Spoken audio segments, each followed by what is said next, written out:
welcome back to my channel.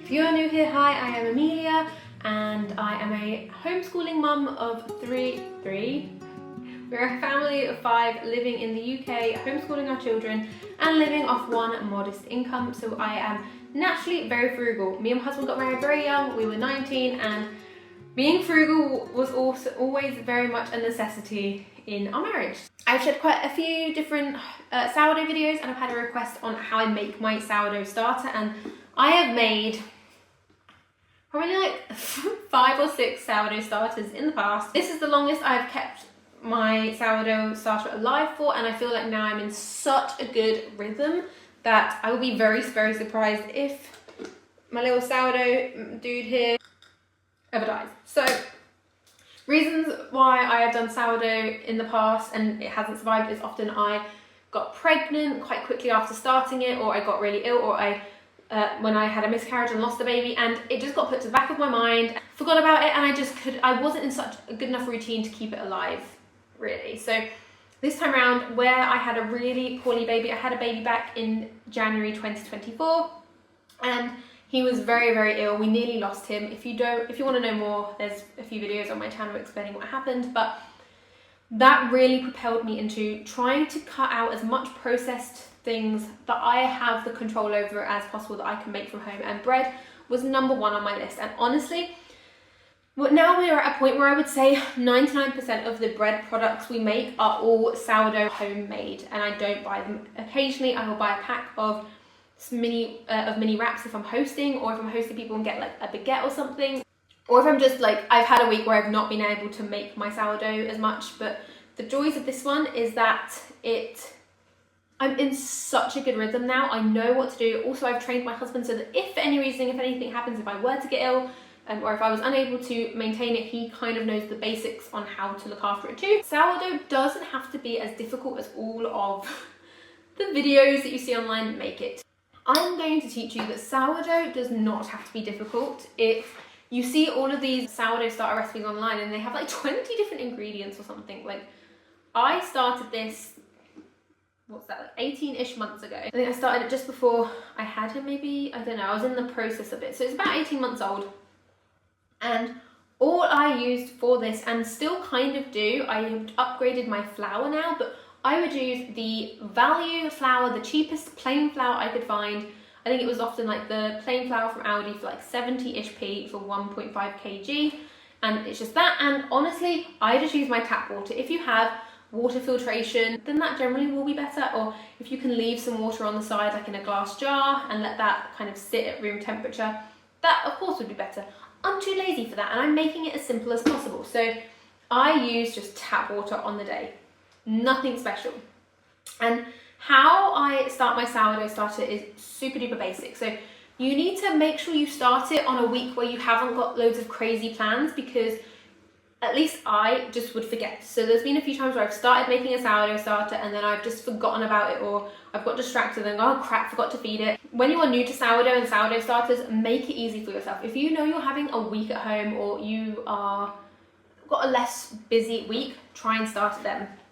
But let me show you. So this is my sourdough starter. This is active, ready to go. It's got a load of bubbles.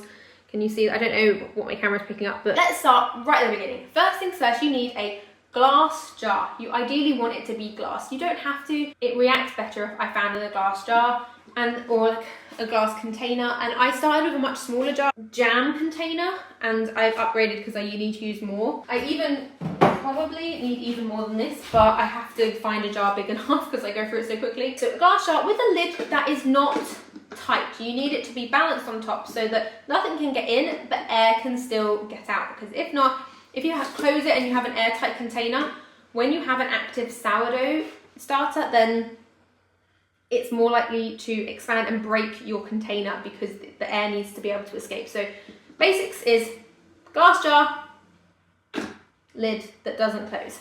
Then you also need flour. You can really decide what flour you use. I have personally not tried a sourdough starter with any other flour other than plain white or strong bread flour. As far as I'm aware, you can use whole grain. I don't know if it will react differently though. So at the moment, I now use strong bread flour, strong white bread flour, but I did, like I said at the beginning, used to use just the plainest, cheapest flour you can. And I would almost encourage you to do that, just so that you don't feel really guilty if it doesn't work out and you have to bin it, or it's just not, if you waste any, you don't feel as guilty than if you spend loads of money on really nice flour. I now buy a big 25 kg bag of organic strong bread flour, white bread flour from Shipton Mills, which is amazing. I love it. I have honestly noticed the difference. Since switching to just sourdough and homemade breads, I have not gotten ill. I am normally someone who gets ill all winter. I have really severe asthma and a few other health conditions. It means that when the weather changes, I normally get really ill. I haven't this year, and it's probably down to a few things. I'm not saying that if you start just eating sourdough you'll feel better, like you'll fix all of your illnesses, but it definitely has helped me, I'm sure of it. When you first start to make your starter, at a time where you will be free 12 hours later to be able to do the same process again. I often do my sourdough all by sight and feel, because I feel like there is too much online about weighing and specific measurements. It doesn't have to be like that. I just look for a consistency, a texture of my sourdough, and the texture is kind of that gloopy, almost like slime feeling that you want. You either want a quarter measuring cup or you can use tablespoons, but I tend to do, when you're first starting, start off with a quarter cup of flour and then 2 to 3 tablespoons of water. If yours is very dry, then add a little bit more. If it is very wet, add a bit more flour or less water next time. But you're looking for, I wonder if I can show you, yours won't look like this straight away, but it's kind of like stretchy, not really wet, not completely dry. It is kind of enough that all of the flour is wet and soaked, but it's not slimy. It's, I guess, more like a dough, a bit wetter than an average dough. So what you do, I would normally start this at night time and then do the same process again 12 hours later when I wake up. You put in a quarter cup of flour, and then however much water you need, you just add 1 tablespoon at a time until you get that consistency. It's normally about 2 to 3 tablespoons is what I found. Some people say it's 1 to 1, so if you have a quarter cup of flour, then you need a quarter cup of water. I found you don't quite need the exact amount, but you don't quite just need half either. I realised as I was editing this, I filmed this bit of B-roll, that when I've made all my other starters, I did it with plain flour, which if you're using plain flour, then a quarter cup of flour to 2 to 3 tablespoons of water should be fine. If you're using strong bread flour, which I'm using for this B-roll, then you probably will need closer to the same amount of water as you will flour. At 8 p.m, put your quarter cup of flour in and then 2 to 3 tablespoons of water, mix it all together. I use to mix it a silicone spatula. It is a really hard one, it's not bendy. Then you're going to cover it loosely with your lid and leave that 12 hours. Then first thing in the morning, do the exact same thing. Quarter cup of flour, couple of tablespoons of water, and mix it up until you get that same paste. Then you're going to do the same. You kind of have the first 36 hours of doing it at 12-hour increments. So what would that be? If you start at night, it'd be the morning and then the next night. If you've got a big enough jar, you shouldn't need to do any discarding. So once you've done that third feed of quarter cup flour, 2 to 3 tablespoons of water, then you are going to leave it for 24 hours. And then 24 hours comes again, and this is where we potentially are going to start our discard. Like I said, this is not a science. This is, as much as people want to make it a science, it is not. You can really get a feel for it, but if your jar is looking pretty full, then you can discard half, and all discard means, it means literally you're taking out half. This isn't a sourdough starter yet, it is just flour and water, but you can use this in your baking. If you are making bread or like wraps or anything, just dump it in so it doesn't go to waste completely. You can discard it, but I tend to just add it into whatever I'm baking that day. And you also can keep a tub of discard in your fridge so that when you do bake in a few days, you can just add it as well.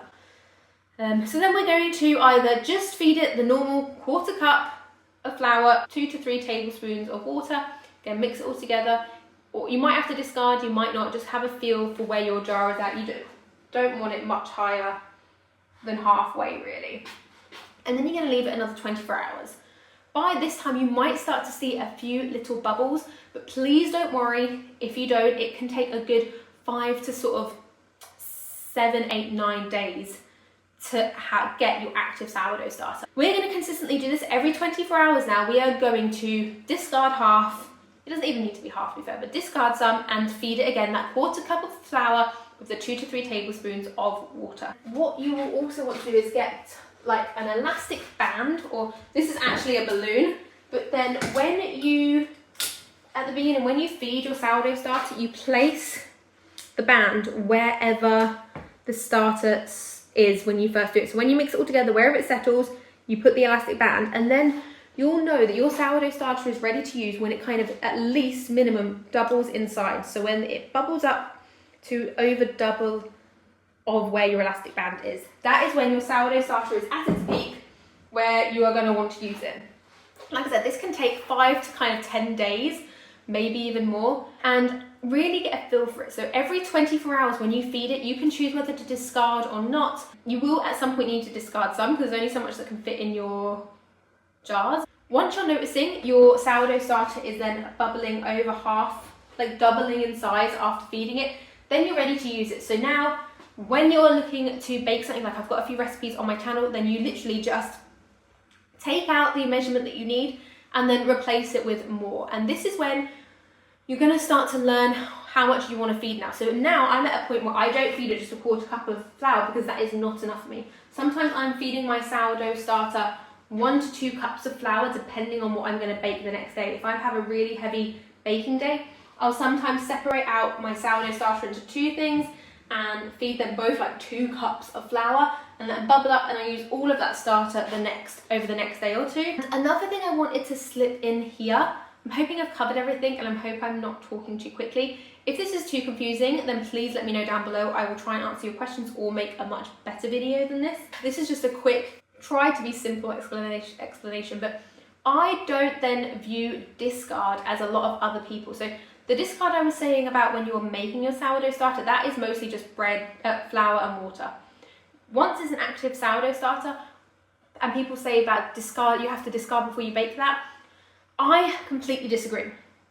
I feel that discard is also active starter. The only time I view discard as actual discard is if I've had my sourdough starter in the fridge for a few weeks and I need to get it back to life, then that will be discard. But if I've used this, feed it and then leave it 2 or 3 days, I will not then discard some and feed it again before I use it. I would just use that discard as my active sourdough starter, because at the end of the day, whatever you discard is going to be the same thing that you're feeding in there and it will be active again. If you make a sourdough starter and you're like, oh, I don't want to leave it out on the side, or I'm only going to use it once a week, my sourdough starter lives on the side because I bake nearly every single day.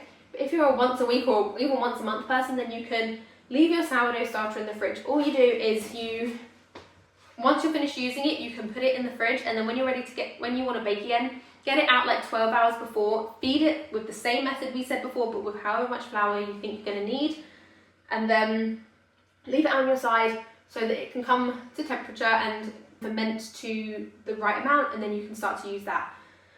I have a friend who, she only bakes every few months, so she'll just do that. She'll leave it in her fridge. Whenever I go away, never go away, but if I were to go away, if I knew that I wasn't going to bake for a couple of weeks, then my sourdough starter is literally right now how it is. I fed this yesterday. I would just shove this straight into the fridge until I'm ready to use it again, and then about 12 hours before I want to use it, I will then take it out, feed it, try and get it to come back to life, and then you get to go as you would using normal sourdough starter. Things you want to look out for: if your sourdough starter is too runny or too liquidy, then you will notice it will start to smell almost alcoholic. It will have like an alcohol smell to it, and the water and the flour will almost separate. It will almost have like a layer of liquid on the top of your sourdough starter.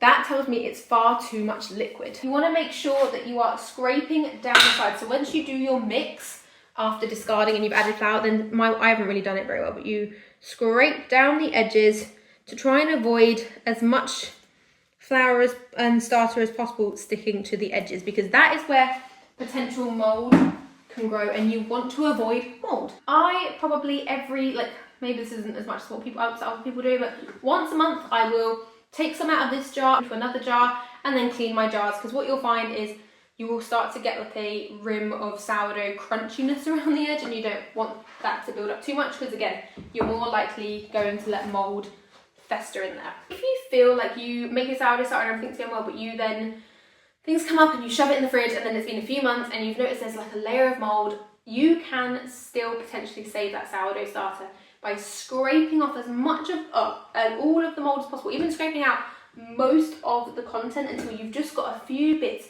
around the edge at the bottom, and then you can start the process again of just feeding it, and it should eventually come back to life a lot quicker than it would have had you started again. But please don't feel bad if you make a sourdough starter and then a few months down the line it's dead, because this is my 5th attempt at a sourdough starter.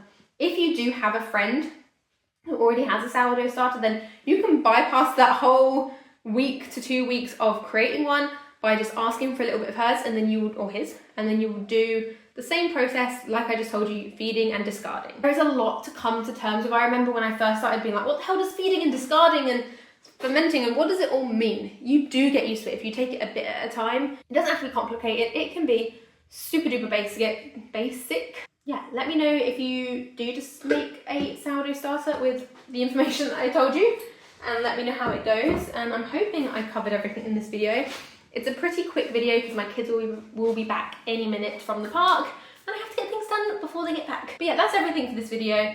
Let me know down below if you have any questions or any other videos that you would like to see, and I will see you in my next one.